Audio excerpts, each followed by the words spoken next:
Welcome, comadres and friends. I am Dr. Nora de Hoyos Comstock, the national and international founder of Las Comadres para las Americas. The leadership team and I are pleased to have you join us for tonight's teleconference as we're celebrating our Sweet 16. It has been our privilege to support Latino authors throughout these 16 years, and we look forward to many more to come.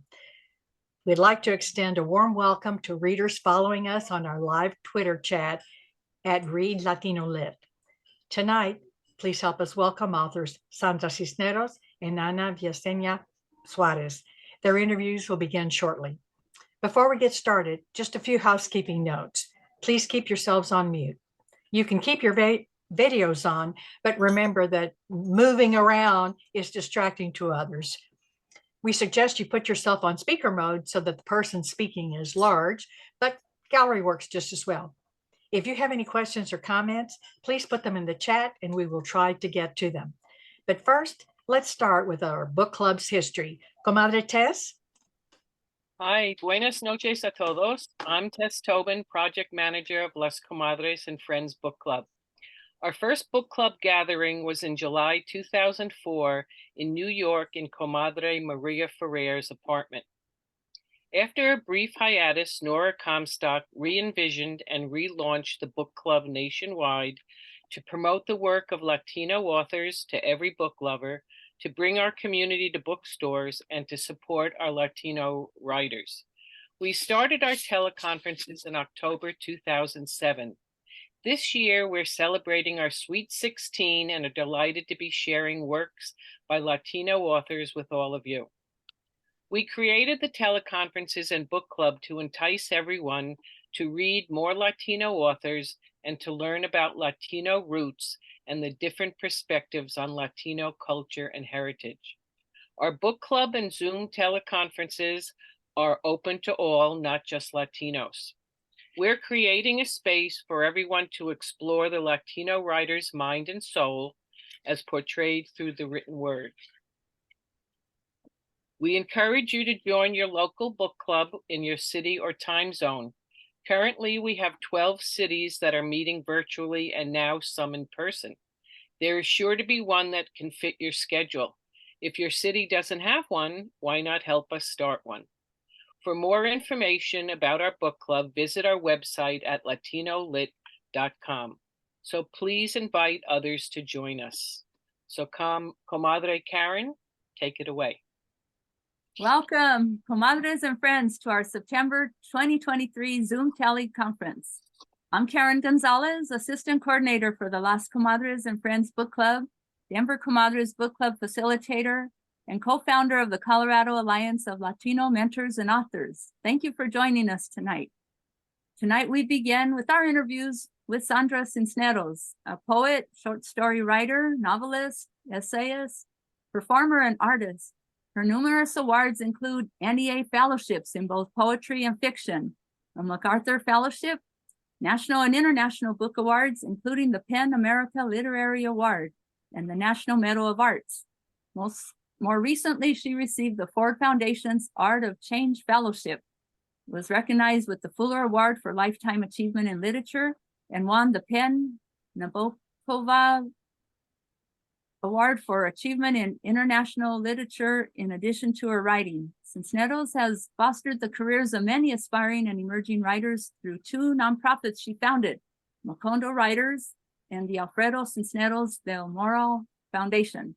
A citizen of both the United States and Mexico, Cisneros currently lives with two San Miguel Lense Chihuahuas, Luz de mi Vida and Osvaldo Amor, Xolo Wawa, named Nahui Olin, in a new edition of Dachshund Leopoldine Pufina. Interviewing Sandra is Comadre Norma Elia Cantu, an award-winning Chicana author and the Noreen R. and T. Frank Murchison Professor of the Humanities at Trinity University. She is also a professor emeritus at the University of Texas at San Antonio, and she edits the Rio Grande, Rio Bravo Culture and Traditions book series at Texas A&M University Press. Her book, Chicana Portraits, Critical Biographies of 12 Chicana Writers, will be released by the University of Arizona Press in October 2023. Comadre Norma, take it away.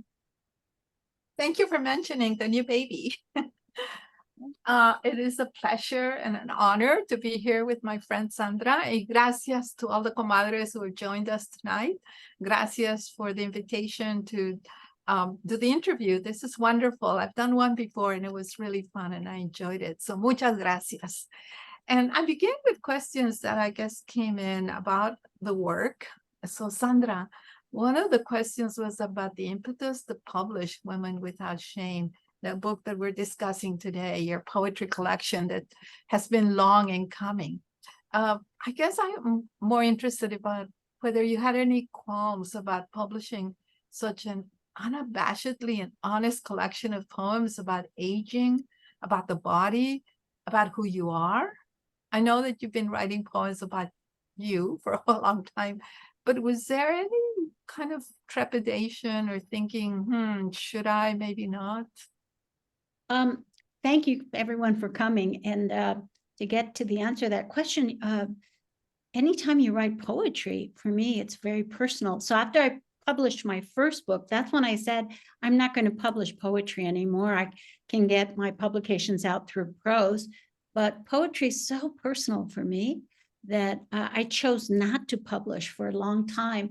And it was something that I decided because I felt as if the reason why I write is to discover what's disturbing my heart. And once I finish the poem, I don't need to publish it. You know, I know once I finish the poem what I'm about. So it took me a little while between my first book, Wicked Ways, and Loose Woman before I said, okay, I'm going to let these go. So not this last book, but the second book. And I think the difference for me is when you write poetry, if you're thinking about the audience, then you're not going to write a great poem because your ego's involved. You have to be able to get out of the way and write as if what you have to say can't get published in your lifetime.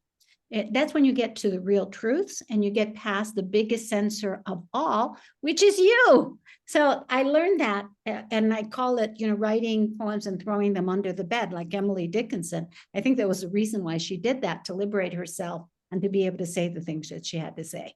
So I learned that in the second book, Loose Woman. So this collection, I wasn't really in a hurry to publish it. To me, it's more about distilling the poems until I get them the best I can possibly make them and understanding myself. It was really about getting past me as the censor.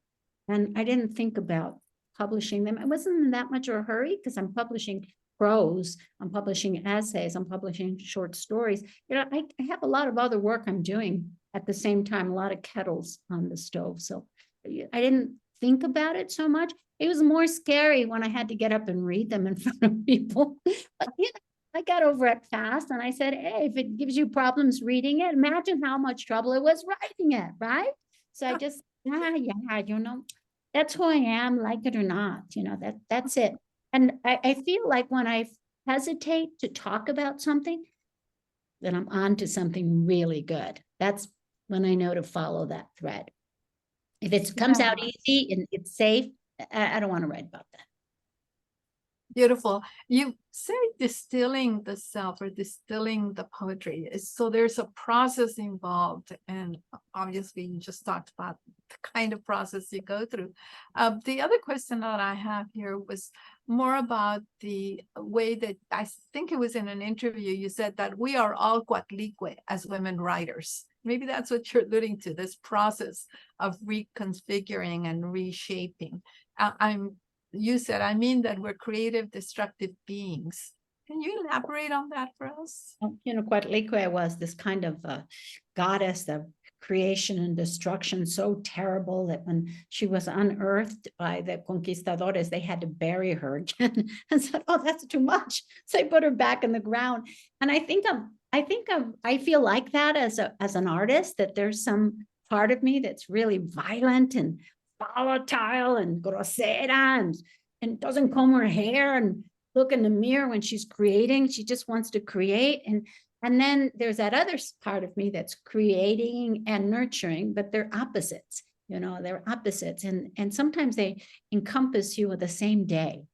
So I feel like when I'm writing, I really feel like I'm this diosa that is not pleasant to be around, and a little bit over the top. But on the other hand, you have to be that way in order to create. You have to be by yourself. You have to be able to blow your top. You have to totally liberate yourself to think anything. And, that to me is the way that I visualize it. Maybe other people don't feel that way, but I feel the Diosa Coatlicue so sums up who I am that I even named my house Casa Coatlicue.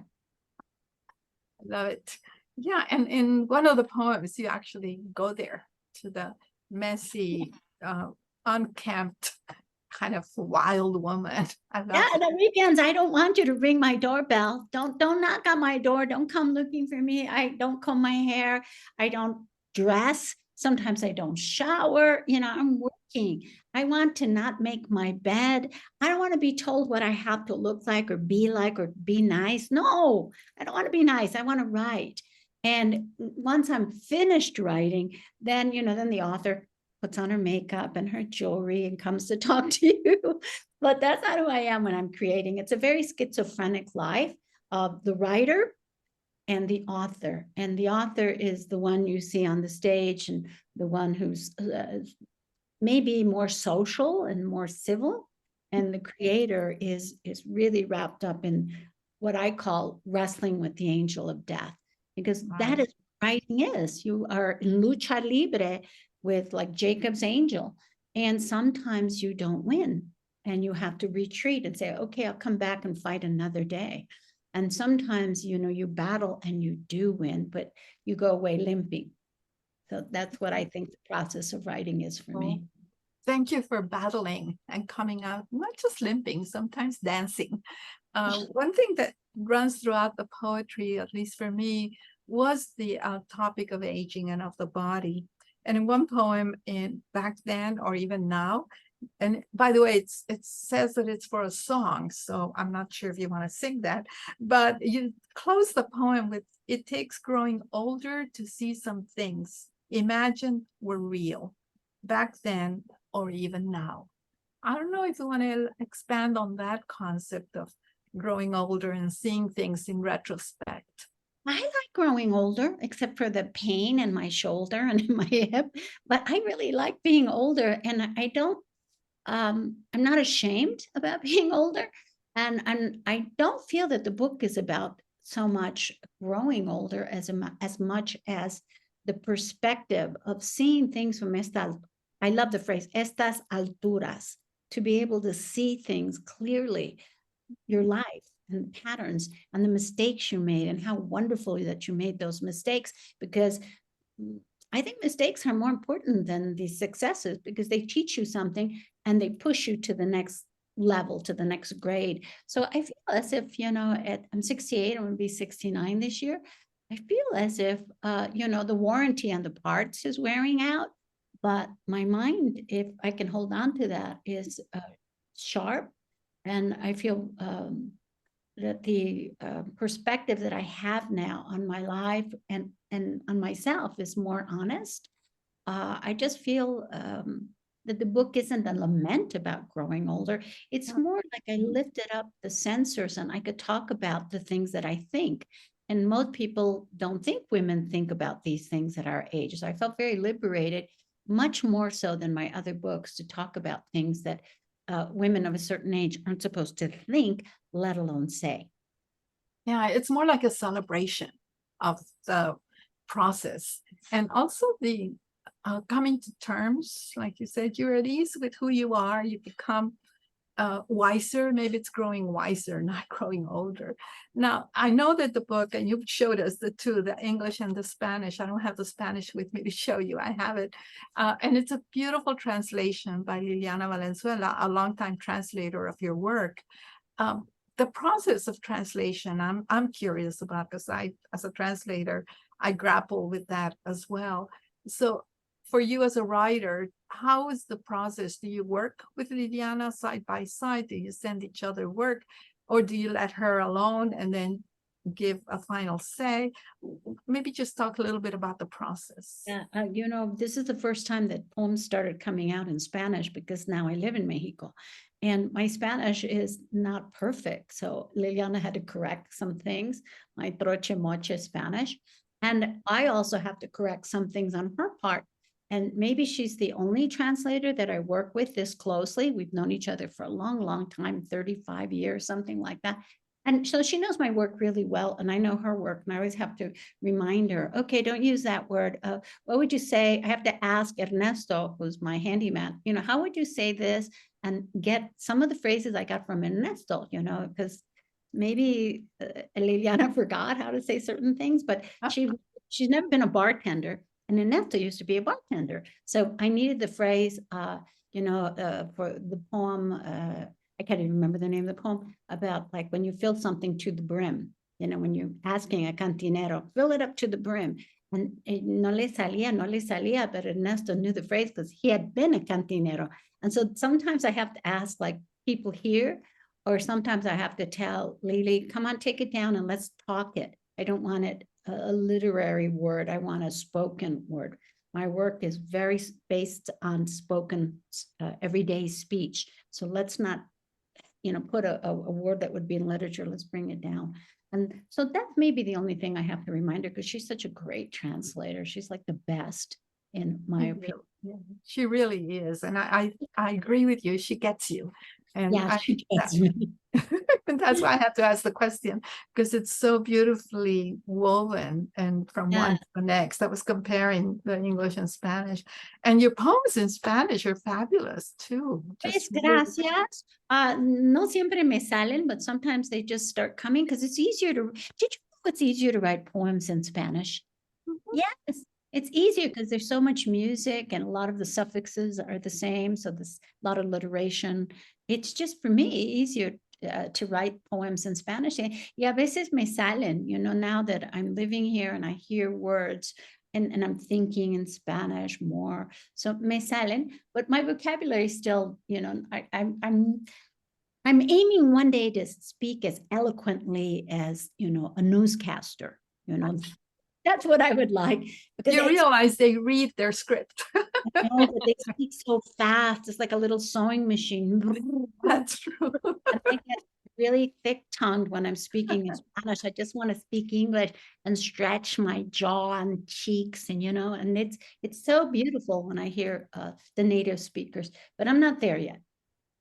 But you're getting there. And I think the testament is in the poems that are here. It's just really wonderful.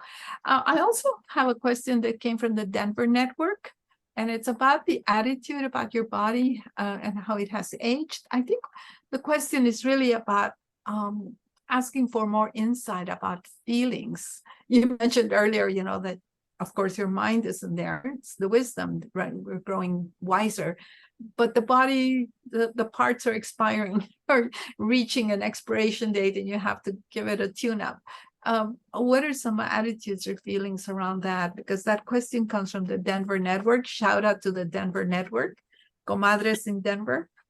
I'm writing new poems about the body because, you know, now that I'm getting older, things are acting up or things are appearing that weren't there before. And it's maybe for the next book, you'll see a lot more of those. But maybe people don't want to keep hearing about the parts that ache, or the thing I'm learning the most is like, it becomes rather common for people of our age to talk about what hurts or what operation they have to have or when they need to go to the doctor. I just thought that was funny, but it's true now. I'm talking, oh, this hurts me.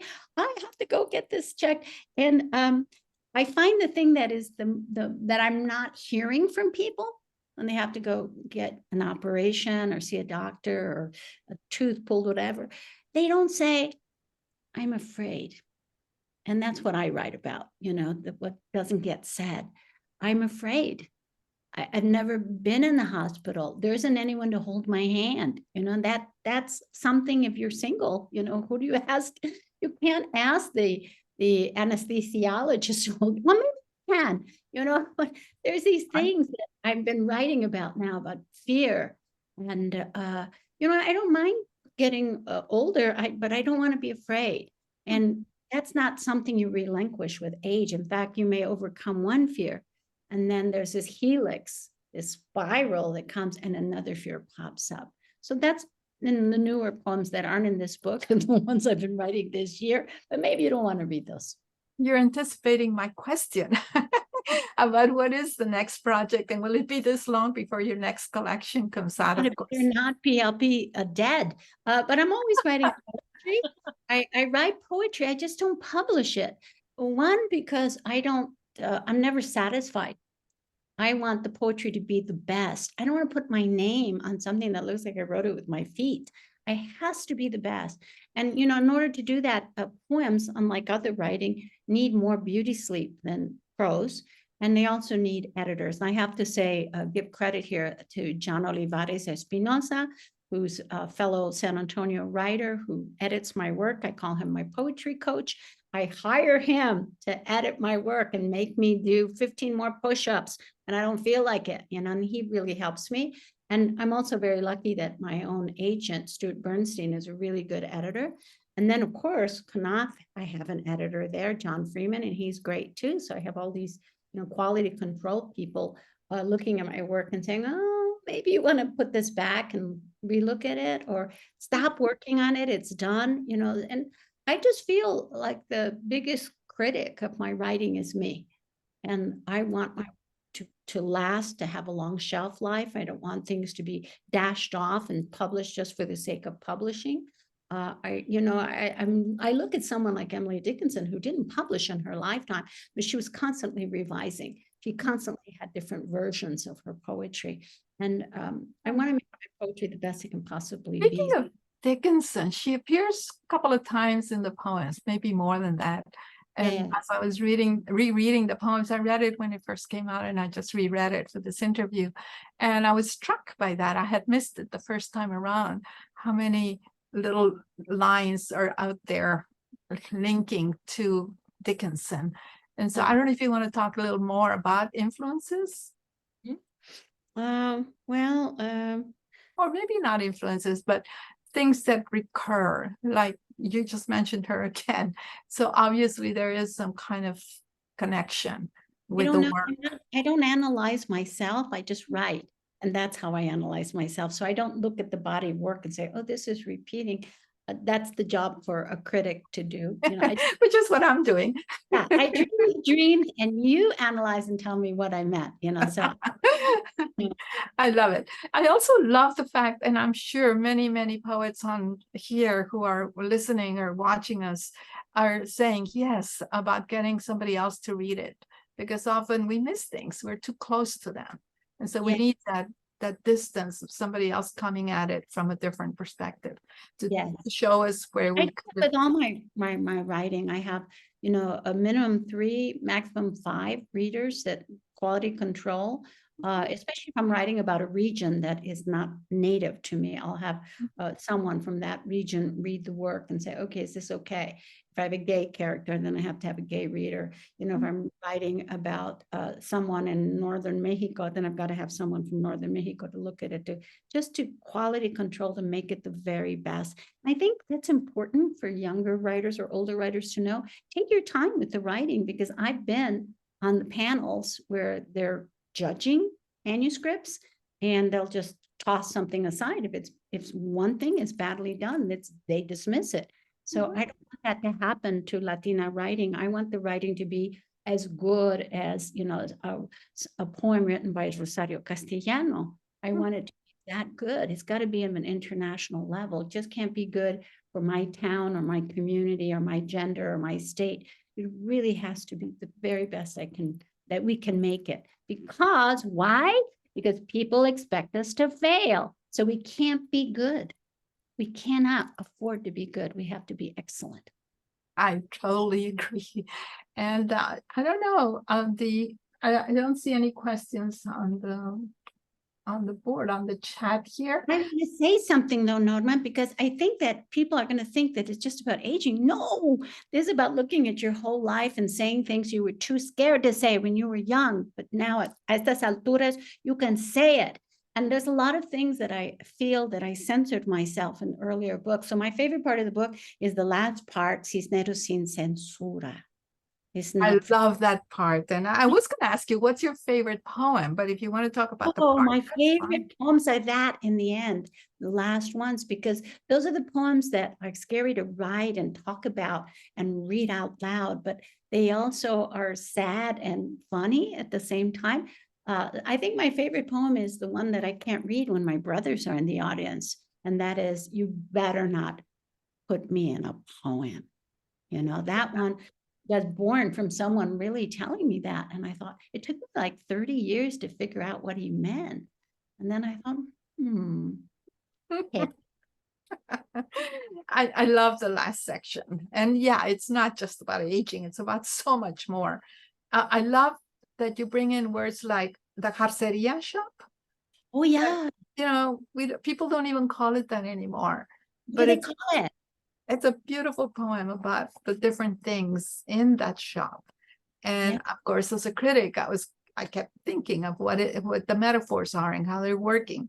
So, but it is one of my favorites. You But can take us I there. finally am writing about Mexico from inside as opposed from the outside looking in, because I live here. And those people who don't know, a jarceria shop, she tells us in the book, is a shop where objects made from vegetable fibers are sold, an archaic word hardly in use anymore. And I love that you recovered the word, as it were, to bring it in and then talk about the items, the beautiful material objects that are there. Yeah, well, I have to say, when I began that poem, it was very nostalgic. Oh, qué lindo to go into a shop where they have the little scrub brushes. But by the time I finished it, it made me uncomfortable. And then I knew I was telling the truth. You know, it can't all be nice. You can't look nice. Sometimes we don't like the self-portraits that come out in our poetry. And if it makes you wiggle and a little uncomfortable, you're on the right track. Mm-hmm. And you wrote it at 58. That's what the poem says. And so here you are at 68, 10 years later, and the poem is just now seeing the light for people to and then that's another message to writers out there, that sometimes, you know, todo a su tiempo. It takes time. Así es. Yeah. And also, like, if you're writing poems are so slow and they're just like little seconds, whereas I'm writing many things at the same time. I didn't know I had that many until I put them together, and then I realized, oh, I have a manuscript, and I didn't know that. The other question I had was, were there other poems you didn't include? Yes. Yeah, there are some poems where I'm kind of mean and spiteful. We should put that one in there. Mean poems that you don't like, you come out in a photo with poetry's like that. So there were some mean ones, or what my editor calls three-legged dogs, you know, so some didn't get in, but you know, Sometimes maybe the three-legged dog wins the race. that's right. That's right. Now, I don't always like what I find out about myself, but I do speak a truth when I write. And I think that's a beautiful way to kind of conclude our interview. If you have anything else to add, I just want to say thank you. Thank you for your friendship, thank you for everything. For having me. Nora, thank you so much. And for all of your loyalty through the years and coming to my events. And thank you. Thank you so much. Oh. Gracias, comadres. Comadre. Okay, our second interview is with author Ana Veciana-Suarez, a syndicated columnist for Tribune Content Agency and author of the historical novel Dulcinea. She's also written the young adult novel Flight to Freedom and collection of essays, Birthday Parties in Heaven, Thoughts on Life, Love, Grief, and Other Matters of the Heart. A previous book, The Chin Kiss King, a novel, was nominated for the prestigious Impact Award, an international competition in Dublin. 2 nonfiction books about the Hispanic media were published by the Media Institute, a think tank in Washington, D.C. in 2019. She was awarded the Cintas Fellowship for Creative Writing. She has also received an Individual Artist Fellowship Award from the state of Florida for fiction writing. She lives with her husband in Miami, where she eats 2 Dove dark chocolates every morning before she writes. Now that her children are grown and out of the house, she admits they taught her immeasurable patience and humility. Interviewing Ana is Julia Abrantes, who is a board member of Empowering Latino Futures and lover of Latino literature. She was an integral part of the NYC chapter of Las Comadres and former member of the leadership team of the Las Comadres and Friends National Latino Book Club. She loves attending book conferences and festivals, searching for books written by Latino authors. Julia currently lives in Apex, North Carolina. Take it away, Comadre Julia. Thank you so much, Karen. And thank you so much, Anna, for being with us this evening. Thank you. Thank you for having me. Yes. So I have to tell you, I saw the title of the book, I saw the cover, and I immediately said, even before I read it, I said, I have to interview this author. I know most of us have read Don Quixote in our lifetime. I happened to reread it last year. So it was fresh in my mind when I started reading this book. So for those on the call tonight, can you tell us a little bit about the book? Well, Dulcinea is really the story of what I imagine might be the woman who inspired Miguel Cervantes to write Don Quixote.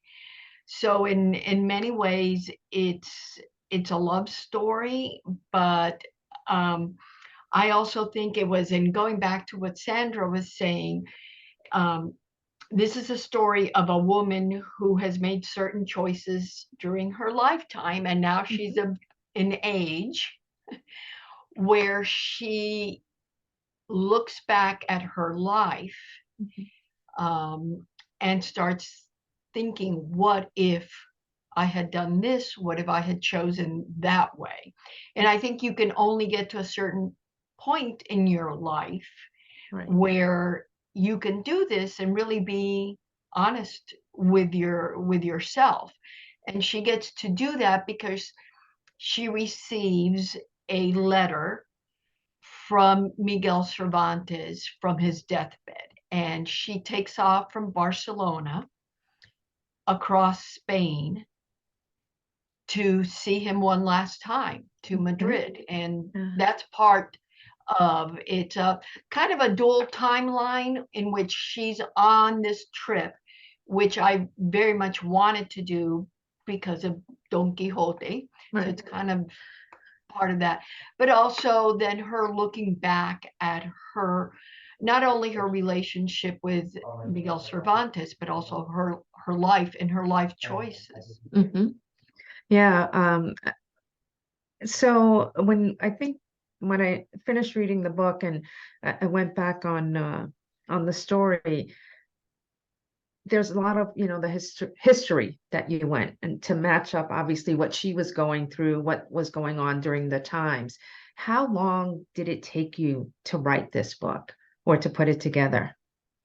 Well, I spent a good probably year and a half doing research, which it's the first time I had done a historical novel, and I really didn't know how much I needed. And I knew certain things that I already wanted to do. I knew I wanted it to take place mainly in Barcelona for various reasons, but primarily for just the selfish reason, that's where my family's originally from. I'm Cuban, identify as Cuban American, but my mother was born outside Barcelona. My father was born in Cuba, but of Catalan parents. And I have no family in Cuba, but all my family that's not in the US is back in Catalonia. So I knew I wanted to do that. And I ended up, I didn't know anything about 16th century Spain.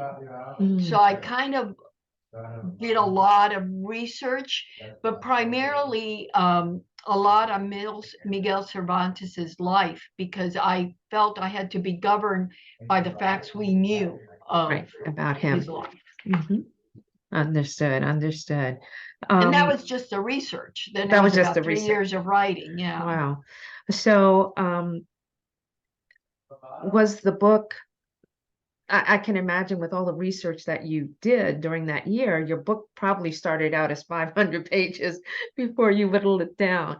Uh, I love it as it is, but I wonder, is there another book that would be coming following this?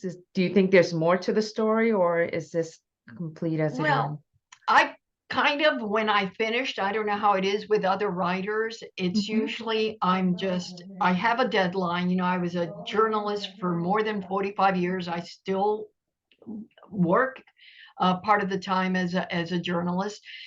So I, had a deadline and it left, and I said, oh, thank God, there it goes. I couldn't do it. And I wasn't going to do another historical novel. But I was so enthralled by the time period. Mhm. And in my research, because I had over-researched it, I had found a time later on after Cervantes dies during the 1640s where there was a war.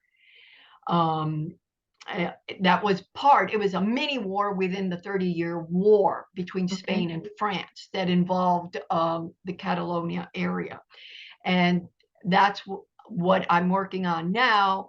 And so I'm still in that time period of golden age Spain, just, kind of 30 years down the road, even though I swore that I wouldn't do that again. But now I have a lot of the basics. Yes.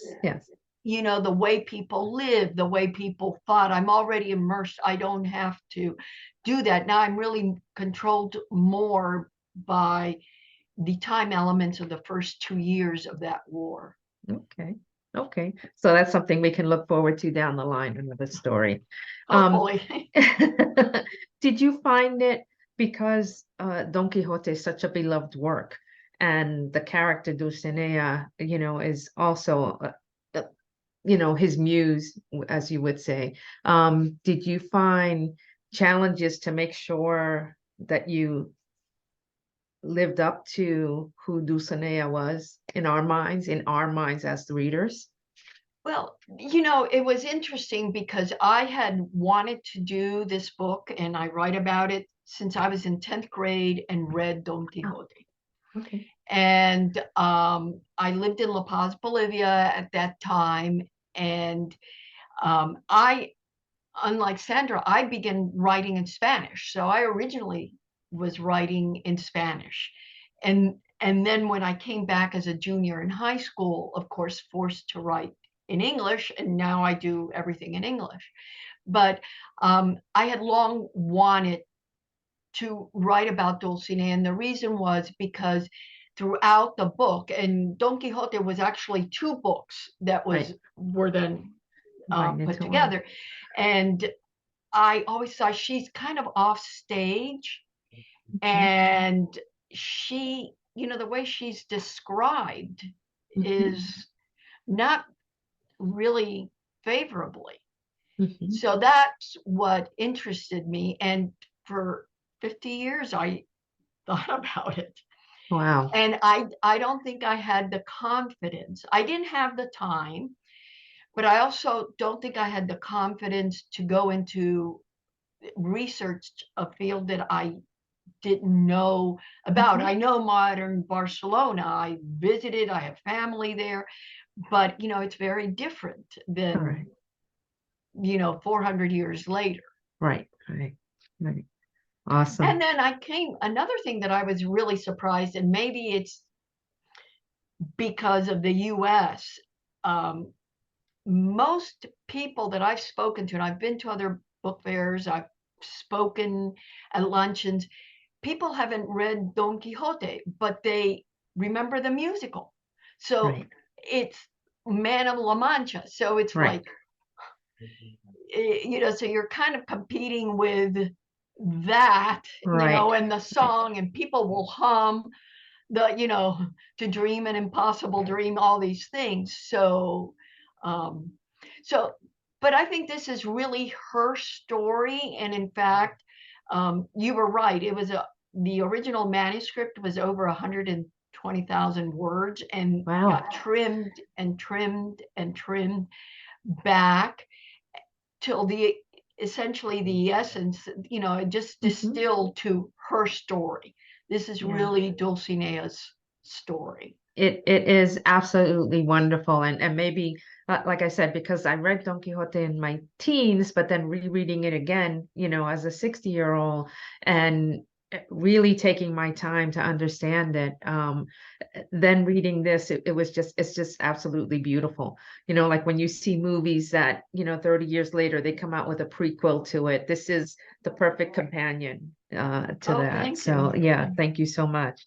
And so sorry, let me go back here. So our Denver network asked, why didn't Dolce ask about or want to meet Miguel's daughter, her cousin-in-law? She had mentioned that she hoped that Jaume would one day meet his sister. I didn't get that. Why did Dolça? Why didn't Dolça ask about or want to meet Miguel's daughter when she finally got to his home? Or mention that she hoped that Jaume, her son, would get to meet his sister one day. Well, part of it was, and this was true, Miguel Cervantes was estranged for a very long time from his daughter, who was born out of wedlock and actually raised by the man who was not her father.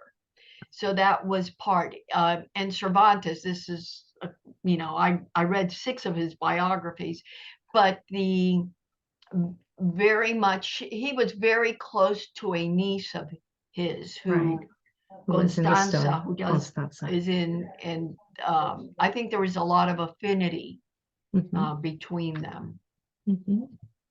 Okay, excellent.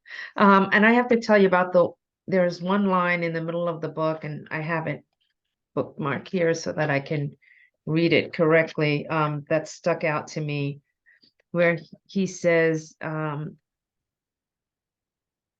because Dolce was very much a lover of her physical things. She wanted the riches, she wanted the luxuries, and she was more in love with the luxuries than she was with him. And he says, you prefer the luxuries of the flesh to the comforts of the heart. And that just like stuck me because he was calling her out on and this was years earlier before he passed away. And before they hadn't seen each other, and he was telling her then about it. What made you write that line, or what brought you to that point? Well, she repeatedly has opportunities to, kind of run away. There's quite the class difference. So she's a wealthy Barcelona woman who comes from a long line of merchants, which was typical of, and it's still typical in Barcelona.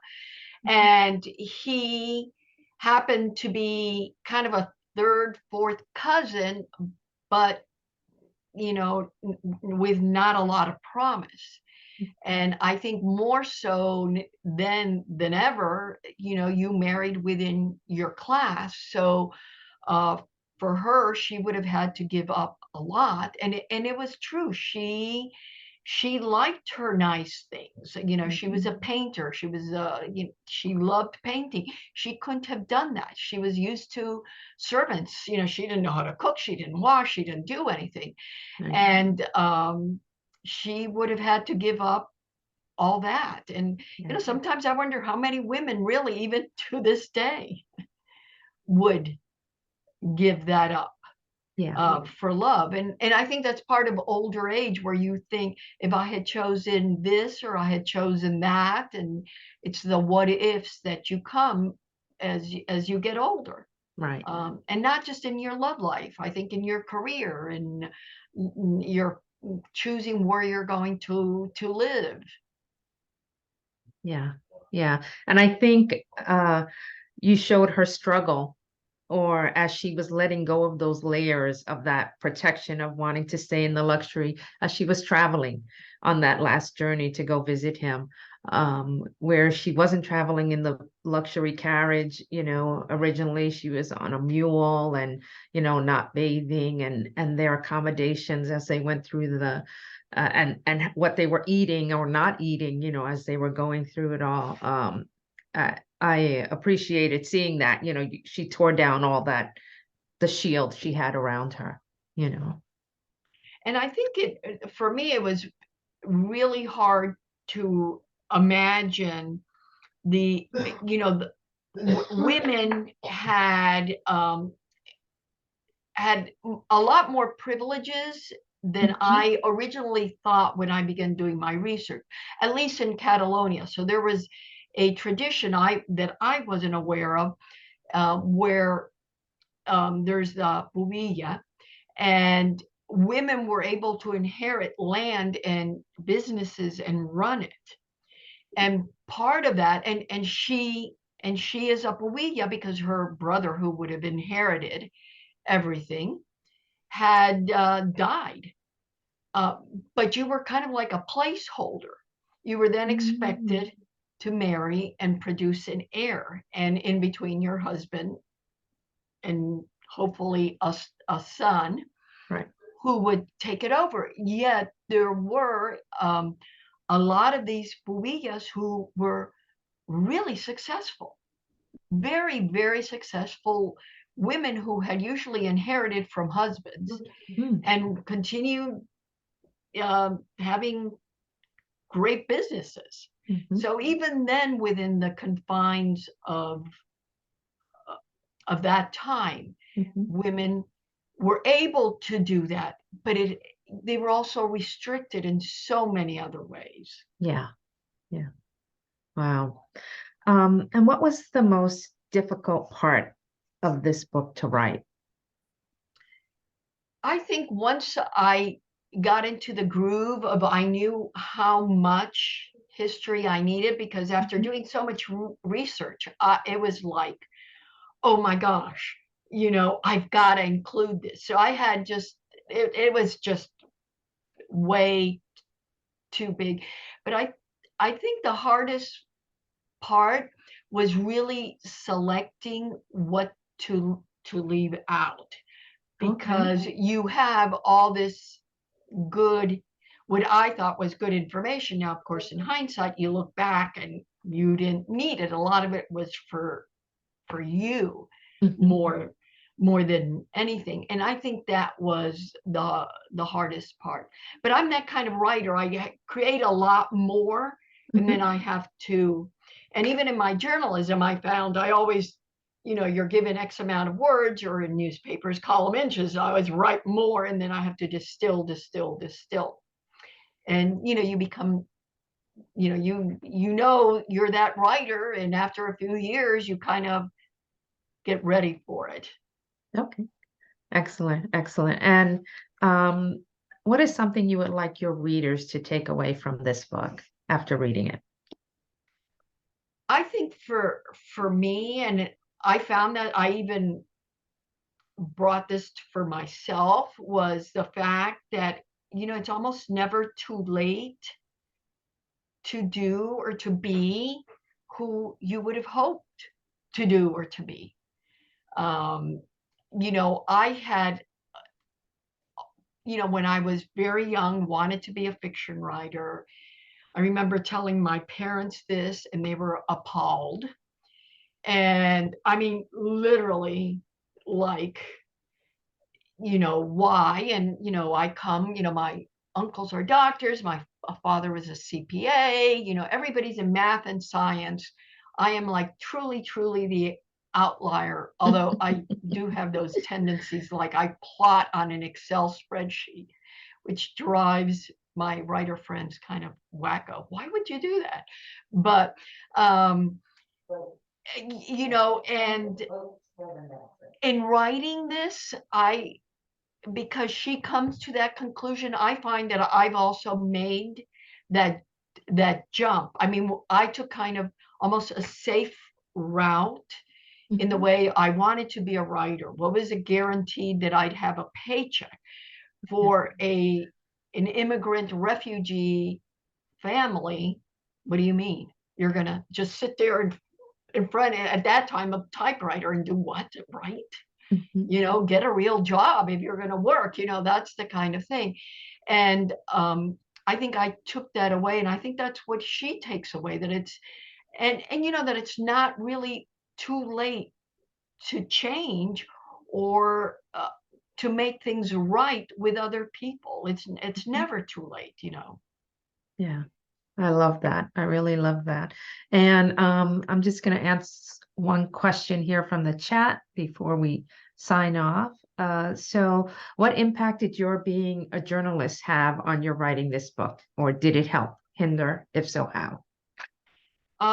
Well, I think, you know, after, as I said, more than 45 years as a journalist, what it has given me is two very important things. I am very disciplined. I sit down every morning and I, you know, yes, I eat my Dove chocolate. In fact, I had some extra ones today while waiting because I thought I deserved it. Why not? And so you know, I'm very disciplined, and I think journalism taught me that you sit down, and whether you like it that day, you know, some days are good and some days are bad, and you just plow through.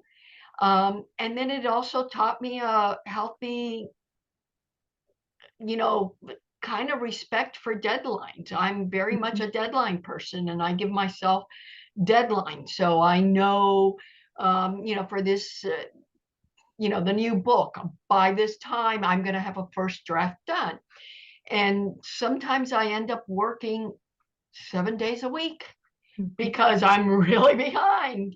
And that, I think that has really, you know, really impacted how I work as a fiction writer. And I'm still working as a journalist, but I've moved away and I'm devoting more time as fiction, but it's still a balancing act. Thank you so much. Thank you very, very much for writing this book, for sharing with us. It's greatly appreciated. Thank you. Thank you. Thank you. Oh my, Comadre? thank you, Julia. Oh my goodness. Oh my goodness. So much to think about. Both of you brought so much introspection. I mean, I'm sitting here thinking about so many things. I feel like I'm not a writer, okay? Thing number one. And I feel like I want to write some things down because you made me feel like I could and I should. Thank you. We also want to thank, we want to thank Sandra Cisneros and Veciana-Suarez and their publishers, Canop, Doubleday Publishing Group, and Blackstone Publishers for their generous donation of books to our early registrants. Thank you as well to our interviewers, Comadres Norma and Julia. You were outstanding. You helped us really pull so much information out of these books, and it'll keep us busy for a while. We also want to thank our audience for taking the time to join us tonight. And to those that submitted questions, we'd like to thank all our volunteers as well, without whom this book club and all the associated work would not happen. Mil gracias to all of you. Please remember to support our authors by writing a review of their books on sites like Amazon, Goodreads, Barnes & Noble, etc. These reviews carry weight with the publishers as well as other readers. And on our Latino Lit website, we have examples of how to write reviews. If you don't know how to do it or you're feeling a little anxious about it, go there and take a look at what information we have. It's not that hard. Buy books to support our authors. And if your library doesn't have a book that you want to read, we'll ask them to order it. And please attend your virtual local book club meetings and bring a friend or two. Remember, our book club is open to men and women, Latinos and non-Latinos. All are welcome. Our October books are Las Madres by Esmeralda Santiago and Let Us Begin by Julia Amante. Again, Thank you all for your continued support of our book club in Latino literature. And please join us in celebrating Las Comadres and Friends National Latino Book Club through the year by buying books and supporting Latino authors. Good night, and always read Latino Lit. Mil gracias. Buenas noches.